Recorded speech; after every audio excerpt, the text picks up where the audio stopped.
rendu des rebelles du M23 ont été présentés au Chevalier de la Plume ce mercredi 2 octobre 2024 à Béni par les forces armées de la République démocratique du Congo aux opérations Front Nord. C'était au cours d'une opération de démantèlement des actifs et collaborateurs du M23 à Matembe et ses environs en territoire de Lubero. Selon les porte-parole militaires aux opérations Front Nord, le lieutenant Mbouyi Kalonjirigen, ceci est un signal fort pour décourager d'autres jeunes de Lubero et ceux du Nord Kivu en général à ne pas intégrer le M23. Comme vous le savez, dans notre opération de démantèlement du M23, bien sûr des actifs du M23 et ses collaborateurs, il y a certains compatriotes congolais qui ont commencé à se rendre auprès du FARDC pendant que nous sommes en train d'observer les mesures de cessez-le-feu telles que voulu les accords de Luanda.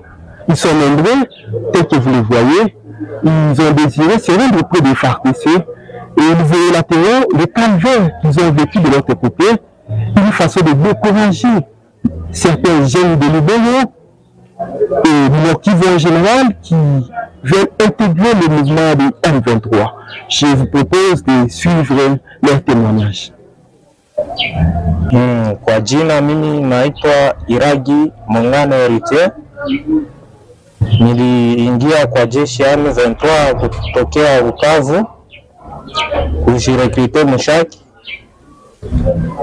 Nikafika ku centre chanzo, nikafanya formation, kumaliza formation tukaendelesha kazi na mapambano. Nikaona haiwezekani kupigania nchi sio kwa yangu, nikasema naenda kwa FARDC kupigania nchi yangu. Kwa FARDC ndio walinipokea vizuri, kunitia fasi nzuri, lakini wale wengine nao ambao wanaobakia wajikaze kurudia. Babenga kaka Giraneza Delphin nde kombo nangai na utaki bazwaki nga kabizu M23 nde yaki kozwa biso nde mene biso na chance to sali formation 3 mois to bimi to Ruchuru.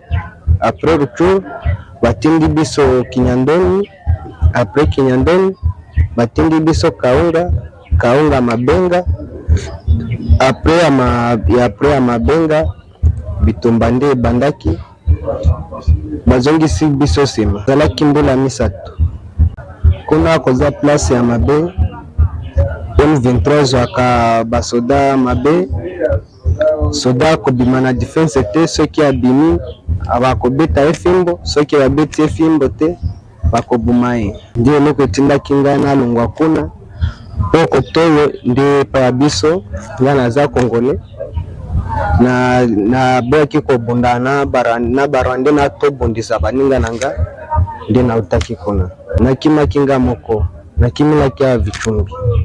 Déterminés à défendre la patrie et à récupérer d'autres espaces conquis par le RDF M23, les FARDC ont bouché toutes les voies lacunières permettant jadis la progression de l'ennemi vers d'autres agglomérations. Dès lors, les rendus devront suivre le processus de PDD-RCS. Rappelons que les opérations Front Nord sont dirigées par le sous-chef d'état-major des FARDC chargé des opérations, le général-major Chico Chitambo Jérôme.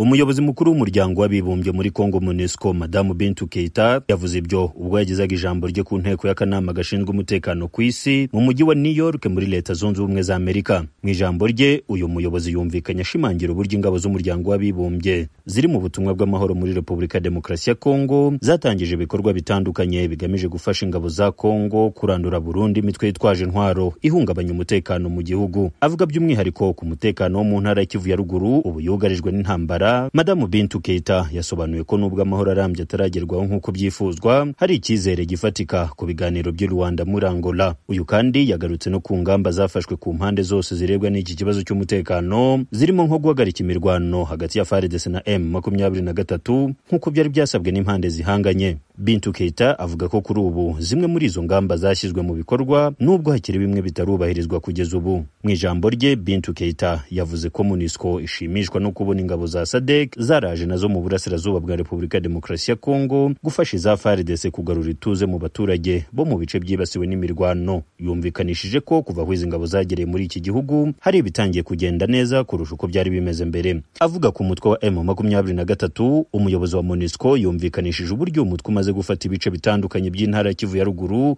kandi bikungahaye ku butunzi bwa zahabu, kolta n'ibindi bitandukanye. Keita yavuze ko umutwe wa M23 winjiza akayabo k'amadolari y'abanyamerika angana n'ibihumbi 300 buri kwezi, ikura gusa mu bucukuzi bw'amabuye y'agaciro icukura muri santere ya Rubaya muri teritwari ya Masisi. Kuri we ibyo bituma M23 irushaho kugira imbaraga mu buryo bwose bushoboka, yewe akaba ari cyo kibatera gukomeza kurwana na FARDC ndetse n'indi mitwe ishyigikiye leta ya Kongo. Gusa Bwana Lawrence Kanyuka, umuvugizi wa politiki wa M23, ntiyemera ibivugwa n'intumwa ya ONU. Mu kiganiro yahaye Ijwi ry'Amerika, uyu yumvikanishije ko M23 idashyira imbere gusahura umutungo nk'uko bikunzwe kuvuga muri raporo ndetse n'ibinyamakuru.